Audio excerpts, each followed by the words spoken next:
अरे मेरे की खुशी दुनिया में आने से पहले खा गई। आंटी अपनी बहन से इतना ही प्यार है ना, तो इसे ले जा अपने साथ। हमें भी नहीं चाहिए ऐसी बांझ बहू।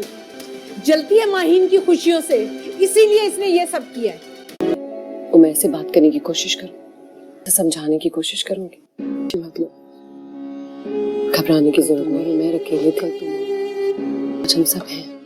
बेटी का घर कौन सा ड्रामा में अब हम लोग देखने जा रहे हैं कि अब जब आयजा और अली एक दूसरे से अलग हो चुके थे, लेकिन अली जो आयजा को सिर्फ इस बात का एहसास दिलाना चाह रहा है कि वो सिर्फ और सिर्फ आयजा से मोहब्बत करता है। एंड आया से एंगेजमेंट सिर्फ अली की मजबूरी थी, लेकिन आयजा इस बात को कभी भी समझ नहीं पाएगी। दूसरी तरफ अब उसामा और निम्रा का रिलेशन भी बहुत अच्छा देखने को मिलेगा, और जहाँ आरा जिसने आयजा और अली को एक दूसरे से अलग किया, अब उसे खतरा लाहक हो जाएगा कि कहीं उसामा और निम्रा के दरमियान मोहब्बत पैदा न हो जाए। इसीलिए अब वो बात बात पर फिजा को तंज करेंगी। तंग आकर फिजा इस घर को और रजा को ही छोड़ देने का फैसला कर लेगी, जिसके बाद अली और उसामा ही होंगे जो एक दूसरे के लिए स्टैंड लेंगे, यहाँ तक कि अपनी मोहब्बत की खातिर अपनी माँ के सामने खड़े हो जाएंगे। आप लोगों को ये ड्रामा कैसा लग रहा है, कमेंट बॉक्स में अपनी कीमती राय का इजहार ज़रूर कीजिएगा।